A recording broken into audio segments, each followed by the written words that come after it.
തെരഞ്ഞെടുപ്പ് അത് വെറും ഒരു രാഷ്ട്രീയ കളി മാത്രമല്ല അല്ലേ, ഒരു നാടിന്റെ നെഞ്ചിടി പറയാനുള്ള ഒരവസരം കൂടിയാണ്. അപ്പോ ഇന്ന് നമ്മൾ നേരെ പോകുന്നത് കേരളത്തിലെ ചേലക്കരയിലേക്കാണ്. അവിടത്തെ ഭരണം ശരിക്കും ജനങ്ങളുടെ കാര്യങ്ങൾ നോക്കുന്നുണ്ടോ, അതോ വെറും വാഗ്ദാനങ്ങൾ മാത്രമാണോ? നമുക്കൊന്ന് ആഴത്തിൽ പരിശോധിക്കാം. നമ്മുടെ ഈ യാത്ര തുടങ്ങുന്നത് ചേലക്കരയുടെ സാധാരണ ഗ്രാമീണ വഴികളിലൂടെയാണ്. അവിടെ നിന്ന് നേരെ വോട്ടിംഗ് ബൂത്തിലേക്ക്. ഇവിടെയാണ്, ഈ മണ്ണിലാണ് വലിയ വലിയ രാഷ്ട്രീയ വാഗ്ദാനങ്ങൾ സാധാരണക്കാരന്റെ ജീവിത യാഥാർത്ഥ്യങ്ങളുമായി മുഖാമുഖം വരുന്നത്. എന്താണ് ആ യാഥാർത്ഥ്യം? നമുക്ക് നേരിട്ട് കണ്ടറിയാം. അപ്പോ നമുക്ക് ആദ്യം തന്നെ ചേലക്കരയിലെ ജനങ്ങളുടെ ഇടയിലേക്ക് ഒന്നിറങ്ങിച്ചെല്ലാം. എന്താണ് അവരുടെ യഥാർത്ഥ പ്രശ്നങ്ങൾ? ഓരോ ദിവസവും അവർ എന്തിനോടാണ് മല്ലിടുന്നത്? നോക്കൂ, ഇവിടുത്തെ ദൈനംദിന ജീവിതം എന്താണെന്ന് ഈ കാര്യങ്ങൾ പറയും. ഏറ്റവും പ്രധാനം വെള്ളം. 2.5 വർഷത്തിൽ കൂടുതലായി ആളുകൾ കഷ്ടപ്പെടുന്നു. പിന്നെ തീപിടിച്ച പോലുള്ള വിലക്കയറ്റം, യുവാക്കൾക്ക് ജോലിയില്ല, ഗൾഫിന് വന്നവർക്കും ഗതിയില്ല. ഉൾനാടൻ റോഡുകളുടെ കാര്യം പറയുകയേ വേണ്ട. ഇതൊന്നും വെറും കണക്കുകളല്ല കേട്ടോ, ഓരോ വീടിന്റെയും ഓരോ കുടുംബത്തിന്റെയും നെഞ്ചിലെ ഭാരമാണ്. യഥാർത്ഥ പ്രശ്നം കിടക്കുന്നത് ഇവിടെയാണ്. ഒരു സൈഡിൽ ഗവൺമെന്റിന്റെ വലിയ വലിയ വാഗ്ദാനങ്ങൾ, മറ്റേ സൈഡിലോ ജനങ്ങളുടെ പൊള്ളുന്ന ജീവിത യാഥാർത്ഥ്യങ്ങൾ. ഈ ഒരു ഗ്യാപ്പില്ലേ, അതാണ് വോട്ടെടുപ്പ് ദിവസം ജനവിധിയായിട്ട് മാറുന്നത്. ശരി, അപ്പോ ഈ പറഞ്ഞ കാര്യങ്ങളൊക്കെ തിരഞ്ഞെടുപ്പിൽ എങ്ങനെ പ്രതിഫലിച്ചു? നമുക്ക് കുറച്ചു കണക്കുകളിലേക്ക് നോക്കാം. ചേലക്കരയിലെ വോട്ടുകൾ നമ്മളോട് പറയുന്ന കഥയെന്താണെന്ന് പരിശോധിച്ചാം. ഇവിടെ രാഷ്ട്രീയത്തിന്റെ ചിത്രം മാറിക്കൊണ്ടിരിക്കുകയാണ്. LDFന് ഇപ്പോഴും മേൽക്കൈ ഉണ്ടെന്നത് ശരി തന്നെ. പക്ഷേ ശരിക്കും ശ്രദ്ധിക്കേണ്ട ഒരു കാര്യമുണ്ട്. BJPയുടെ വോട്ട് ഷെയർ അത് 15% നിന്ന് 21% എത്തിയിരിക്കുന്നു. ഇതൊരു ചെറിയ കാര്യമല്ല. ഈ വളർച്ചയുടെ പ്രഷർ ഏറ്റവും കൂടുതൽ വരുന്നത് ആർക്കാണെന്നറിയാമോ? അത് UDFനാണ്. ഇനി ഇവിടത്തെ ആളുകളുടെ ഒരു കണക്കെടുപ്പ് നോക്കാം. ഏതാണ്ട് 27% ഈഴവരും 16% പട്ടികജാതി വിഭാഗക്കാരുമുണ്ട്. ഇവരൊക്കെ തിരഞ്ഞെടുപ്പിലെ ഒരു നിർണായക ശക്തിയാണ്. ഇവരുടെ വോട്ടുകളിൽ ഒരു ചെറിയ മാറ്റം വന്നാൽ മതി, ചേലക്കരയിലെ രാഷ്ട്രീയത്തിന്റെ മൊത്തം കളിയും മാറും. അത്രയ്ക്ക് പ്രധാനമാണ് ഈ വോട്ട് ബാങ്കുകൾ. വേറൊരു ഇൻട്രസ്റ്റിംഗ് കാര്യം എന്താണെന്ന് വെച്ചാൽ ഇവിടുത്തെ പോളിംഗ് ശതമാനമാണ്. എപ്പോഴും വളരെ കൂടുതലാണ്, ഏതാണ്ട് 77%. എന്നുവെച്ചാൽ എന്താ? ആളുകൾക്ക് നല്ല രാഷ്ട്രീയ ബോധമുണ്ട്, അവർ വോട്ട് ചെയ്യാൻ വരുന്നു. അങ്ങനെയുള്ളൊരിടത്ത് ഓരോ വോട്ടും, അക്ഷരാർത്ഥത്തിൽ ഓരോ വോട്ടും നിർണായകമാണ്. ചെറിയൊരു സ്വിംഗ് മതി ഫലം മാറാൻ. അപ്പോൾ നിലവിൽ ഭരിക്കുന്ന LDFന്റെ ഒരു SWOT അനാലിസിസ് നടത്തിയാൽ എങ്ങനെയിരിക്കും? അവരുടെ ശക്തി എന്താ?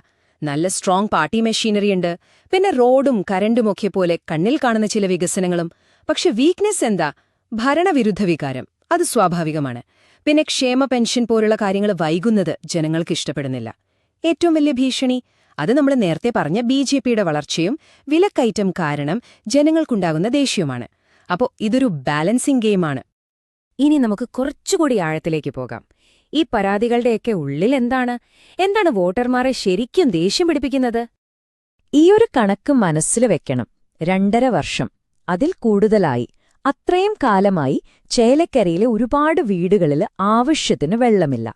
ഇതൊരു സ്റ്റാറ്റിസ്റ്റിക്സ് അല്ല, ആയിരക്കണക്കിന് അമ്മമാരുടെയും കുടുംബങ്ങളുടെയും ഓരോ ദിവസത്തെയും യുദ്ധമാണ്. ഒരു ജനാധിപത്യത്തിൽ ഇങ്ങനെയുള്ള അടിസ്ഥാന ആവശ്യങ്ങൾ നിറവേറ്റുന്നത് ഭരണകൂടത്തിന്റെ കടമയാണ്. കാരണം ഓരോ പൗരനും അന്തസ്സോടെ ജീവിക്കാൻ നമ്മുടെ ഭരണഘടന അവകാശം നൽകുന്നുണ്ട്. അതേപോലെ നമ്മുടെ വ്യക്തിപരമായ വിവരങ്ങൾ, അത് സർക്കാരായാലും മറ്റാരായാലും, നമ്മുടെ സമ്മതമില്ലാതെ ഉപയോഗിക്കാൻ പാടില്ല. പുതിയ നിയമങ്ങളൊക്കെ അതാണ് ഉറപ്പാക്കുന്നത്. ഇനി വിലക്കയറ്റത്തിന്റെ കാര്യം. 6.46%. കേൾക്കുമ്പോ ഒരു നമ്പർ, പക്ഷെ അതിന്റെ അർത്ഥമെന്താ?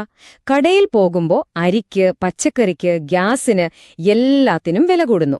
സാധാരണക്കാരന്റെ ബഡ്ജറ്റ് മൊത്തം താളം തെറ്റുന്നു. ഈ നമ്പർ ശരിക്കും പറഞ്ഞ ഓരോ വീട്ടിലെയും അടുക്കളയിലെരിയുന്ന തീയാണ്. പിന്നെ ഗൾഫിൽ നിന്ന് തിരിച്ചുവന്നവരുടെ കാര്യം. ആയിരക്കണക്കിന് ആളുകളാണ്. ഒരുപാട് സ്വപ്നങ്ങളുമായിട്ടാണ് അവർ നാട്ടിലേക്ക് മടങ്ങി വന്നത്. പക്ഷെ ഇവിടെ എത്തിയിട്ടോ ജോലിയുമില്ല, വരുമാനവുമില്ല. അവരുടെ ആ ഒരു നിരാശയില്ലേ, അതൊരു വലിയ രാഷ്ട്രീയ വിഷയമായി മാറുകയാണ്. അത് വോട്ടായിട്ട് പ്രതിഫലിക്കും, തീർച്ചയായും. അപ്പോ നമുക്കിതിനെ ഒന്ന് ചുരുക്കി പറയാം. 5 പ്രധാന കാര്യങ്ങളാണ് ചേലക്കരയിലെ വോട്ടർമാരുടെ മനസ്സിനെ അലട്ടുന്നത്. 1. മാറുന്ന ജാതി വോട്ടുകൾ. 2. നടുവൊടിക്കുന്ന വിലക്കയറ്റം. 3. ഗൾഫുകാരുടെ തൊഴിലില്ലായ്മ. 4. കൃഷിയിടങ്ങളിലെ വന്യമൃഗശല്യം. പിന്നെ 5-മതായി വെറും സഹായങ്ങൾ പോരാ, സ്ഥിരം ജോലി വേണം എന്ന ചിന്ത. ഈ 5 കാര്യങ്ങൾ മനസ്സിലാക്കാത്ത ഒരു പാർട്ടിക്കും ചേലക്കരയിൽ പിടിച്ചു നിൽക്കാൻ പറ്റില്ല. അതാണ് സത്യം. ഓക്കേ, അപ്പോ ഇതാണ് ഇവിടത്തെ ഗ്രൗണ്ട് റിയാലിറ്റി. ഇനി ഈ സാഹചര്യത്തില് 3 മുന്നണികളും എങ്ങനെയാണ് കളി മെനയുന്നതെന്ന് നോക്കാം. എന്താണ് അവരുടെ സ്ട്രാറ്റജി? ഇവിടെ 3 പേർക്കും 3 തരം കളിയാണ്. LDF പറയുന്നത് ഞങ്ങൾ ചെയ്ത വികസനം നോക്കൂ എന്നാണ്. അവര് ഡിഫൻസീവ് ഗെയിം കളിക്കുന്നു. UDF ആകട്ടെ ജനങ്ങളുടെ പരാതികൾ ഏറ്റുപിടിച്ച് ഒരു അറ്റാക്കിംഗ് ഗെയിമാണ് കളിക്കുന്നത്. ഇതിനിടയിൽ BJP എന്തു ചെയ്യുന്നു? അവർ പുതിയൊരു സ്പേസ് കണ്ടെത്താൻ ശ്രമിക്കുന്നു. ചില പ്രത്യേക സമുദായങ്ങളുടെ ഇടയിൽ സ്വാധീനം വർദ്ധിപ്പിച്ച് ഒരു പുതിയ വോട്ട് ബാങ്ക് ഉണ്ടാക്കാനാണ് അവരുടെ പ്ലാൻ. ഒരു എതിരാളിക്ക്, അതായത് ഭരണപക്ഷത്തെ നേരിടുന്നവർക്ക് ഒരു ചതുർമുഖ തന്ത്രം ആവശ്യമായി വരും. എന്താണത്? 1. ശിവനെപ്പോലെ ഭരണപക്ഷത്തിന്റെ വീഴ്ചകളെ ശക്തിയായി ആക്രമിക്കണം. 2. വിഷ്ണുവിനെപ്പോലെ തങ്ങൾ വന്നാൽ സ്ഥിരതയുള്ളൊരു ഭരണം നൽകുമെന്ന് ജനങ്ങൾക്ക് ഉറപ്പുകൊടുക്കണം. 3. ബ്രഹ്മാവിനെപ്പോലെ തൊഴിലിനും വികസനത്തിനുമായി പുതിയ ആശയങ്ങൾ മുന്നോട്ട് വെക്കണം. 4.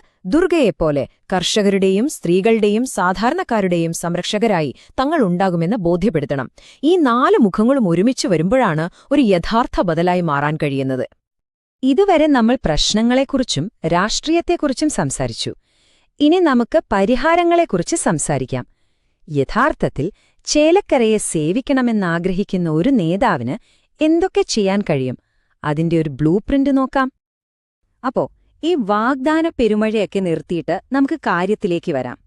ചേലക്കരയിലെ സാധാരണക്കാർക്ക് ശരിക്കും എന്താണ് വേണ്ടത്? ഈ പ്രശ്നങ്ങൾക്കൊക്കെ പരിഹാരം കാണാൻ എന്താണ് വഴി?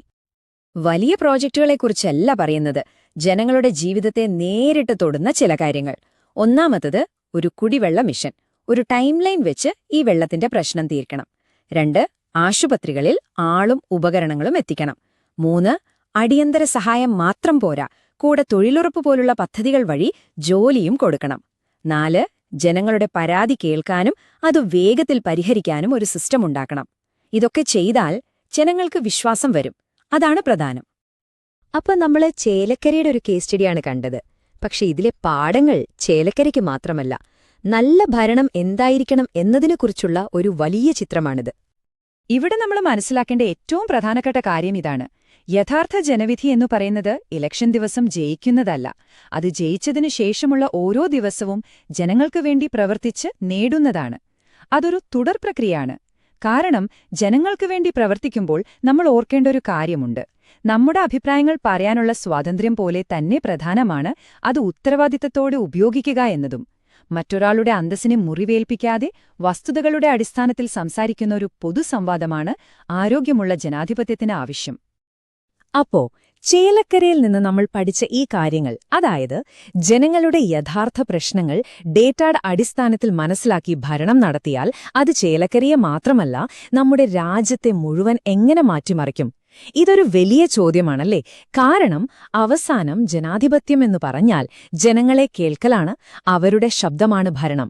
ജനങ്ങളെ കേന്ദ്രീകരിച്ച് പ്രവർത്തിക്കുന്ന ഒരു നേതാവാകാനും നിങ്ങളുടെ നിയോജക മണ്ഡലത്തെ ഉയർത്താനും താൽപ്പര്യമുണ്ടെങ്കിൽ blueprintstrategies.ai-യുമായി mgr@blueprintstrategies.ai എന്ന ഇമെയിൽ വിലാസത്തിലോ 08042041602 എന്ന നമ്പറിലോ ബന്ധപ്പെടുക. രാഷ്ട്രീയത്തിനപ്പുറമുള്ള ലക്ഷ്യം.